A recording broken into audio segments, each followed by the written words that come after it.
नमस्कार, मी दीपक राऊत तुमचे स्वागत करतो आजच्या शेअर मार्केट अपडेटमध्ये। आज मार्केट सुरुवातीपासून 100-150 पॉईंट मायनस होतं, पण दुपारनंतरनं मात्र सडनली मार्केटला क्रॅश बघायला मिळाला। जोरदार क्रॅश। निफ्टी विदिन 15 मिनिट्स जवळपास 100 पॉईंट मायनस होती। तिथून ऑलमोस्ट 400-450 पॉईंट मायनसमध्ये गेली आणि ओव्हर द क्लोजिंग होईपर्यंत निफ्टी कंटिन्यू डेज लोपर्यंत 23,850च्या आसपास गेली। 500 point minus. Nifty Sensex 1700 point minus, bank Nifty 1500 point minus गेले। या क्रॅशचं कारण तर ट्रम्प यांचं ट्विट, ट्रम्प यांनी दिलेलं स्टेटमेंट।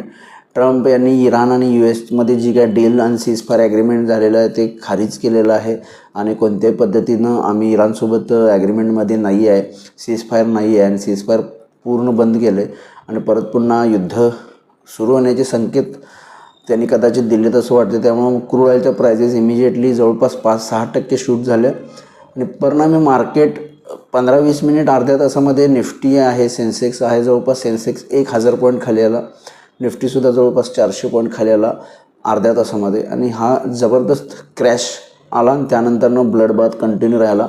मार्केट डेज लोच्या आसपास जाऊन बंद दिला आहे। 500 पॉईंट निफ्टी मायनस राहिला आणि त्यामुळे ओव्हरऑल इराण आणि USच्या युद्धाची अनसर्टिनिटी मार्केटला परत पुन्हा काळजीमध्ये टाकत आहे।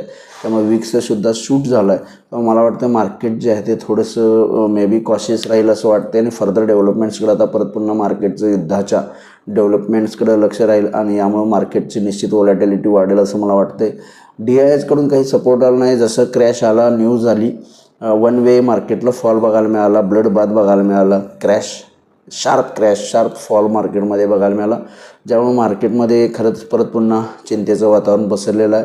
आणि ज्या पद्धतीनं टेक्निकली 24,000च्या खाली निफ्टी बंद आहे, बँक निफ्टी 57,000च्या खाली बंद आहे, मला वाटते फर्दर डिक्लायनिंग मार्केट्समध्ये येऊ शकतील येणाऱ्या दिवसांमध्ये ट्रेडिंग सेशनमध्ये। जर परत पुन्हा जर काही चर्चा सुरू झाली नाही, काय पॉझिटिव्ह न्यूज आली नाही इराण US डीलला घेऊन, तर मला वाटते मार्केट परत पुन्हा खाली जाऊ शकतं। त्यामुळे ओव्हरऑल युद्धाची अनसर्टिनिटी परत पुन्हा सुरू झाली असं म्हणता येईल। उद्याच्या सेशनला त्यामुळे टेक्निकली विचार करायचा झाला असेल तर 23,800 निफ्टीला एक सपोर्ट आहे। 23,800 ब्रेक झाला तर 23,500पर्यंत निफ्टी येऊ शकतो।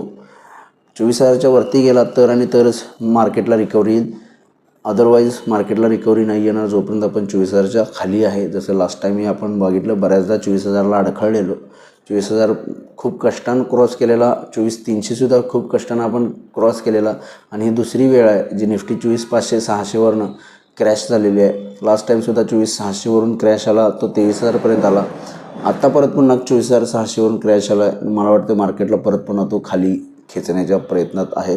त्यामुळे मार्केटमध्ये एकदम भीतीचं वातावरण दुपारनंतरनं ट्रम्प यांच्या ट्विटनंतरनं पसरलेलं आहे। फक्त भारतीय बाजारांमध्ये नाही तर ग्लोबली संपूर्ण मार्केट्स, युरोप असतील, US फ्युचर्स असतील, एशियन मार्केट्स असतील, all over world blood bath बघायला मिळालं आहे आणि एक काळजीचं वातावरण परत पुन्हा जगामध्ये क्रिएट झालं आहे। त्यामुळे उद्या सेशनला 23,800 ब्रेक गेला तर 23,500पर्यंत जाईल, 24,000च्या वर गेला तरच रिकव्हरी येईल। बँक निफ्टीमध्ये 56,500 सपोर्ट आहे, 56,500 ब्रेक केला तर 55,500पर्यंत बँक निफ्टी परत पुन्हा खाली जाऊ शकतो। हायर लेवलला 57,000 रेजिस्टन्स आहे, 57,000च्या वर मेंटेन राहिला तरच थोडीशी रिकव्हरी येईल असं मला वाटतं 57,500पर्यंत। अदरवाईज मार्केटवर दबाव राहू शकतो आणि व्हॉलॅटिलिटी राहू शकते। त्यामुळे ओव्हरऑल थोडंसं कॉशियस राहणं गरजेचं आहे। आज NSEमध्ये 474 शेअर्स वाढले, त्या बाजूला 2,500 शेअर्समध्ये पडझड आहे। निफ्टीमध्ये 4 शेअर्स वाढले, बाकी 46 शेअर्समध्ये पडझड आहे। सेक्टर इंडिसेसमध्ये सगळ्या सेक्टर्स 1.5-2% मायनसमध्ये बंद आहेत। एंटायर मार्केटला सेलिंग झाले, ब्लड बाथ आहे। सगळे sectors, banks, metal, auto, realty, energy, FMCG सगळे सेक्टर्स 1 ते 2% मायनस आहेत। ऑलमोस्ट 2%पर्यंत सगळे सेक्टर्स मायनस आहेत, कोणत्याही सेक्टरमध्ये वाढ झालेली नाही आहे। ग्लोबल मार्केटचा आढावा घ्यायचा झाला तरी युरोपियन मार्केट्स जवळपास 2% डाऊन आहेत। ओपनिंगपासून तिथंही स्लाईड चालू झाला। डाऊ फ्युचर्स 600 पॉईंट मायनस आहेत। US मार्केट लाईफ टाईम हाय पाशी आहेत, तिथून 600 पॉईंट मायनस आलेत।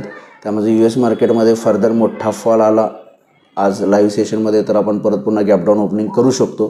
पण जर अदरवाईज वाईस वर्सा US मार्केट जर रिकव्हरी दाखवली आणि ट्रम्प यांच्याकडून काही पॉझिटिव्ह ट्विट आलं, कारण ट्रम्प हे ट्रेडर आहेत, ते आजपर्यंत जाणले गेलेले आहेत की आधी ट्विट करायचं निगेटिव्हली, मार्केट क्रॅश होतं आणि त्यानंतरनं पॉझिटिव्ह ट्विट करायचं, ज्यामुळे मार्केट वर जातं। त्यामुळं थोडंसं त्या मुद्द्याकडेही बघणं गरजेचं आहे. त्यामध्ये US मार्केट रिकवर झाले तर होप्स आहेत की आपण थोडंसं उद्या रिकवर होऊ. अदरवाईज US मार्केटमध्ये फॉल वाढला, क्रूड ऑइलच्या किमती जर परत पुन्हा $80 वर गेला तर आपल्या मार्केटमध्ये परत पुन्हा थोडंसं मंदीचं सावट येऊ शकतो, थोडासा फॉल येऊ शकतो. तर बघूया उद्या मार्केट्स कशा पद्धतीनं बिहेव होतात आणि ग्लोबल मार्केट्स कशा पद्धतीने ॲक्शन देतात. माझा व्हिडिओ ऐकला त्याबद्दल धन्यवाद. माझा व्हिडिओ जास्तीत लाईक करा, शेअर करा, माझ्या चॅनल सबस्क्राईब करून डेली अपडेटसाठी बेल आयकॉनला क्लिक करा. धन्यवाद.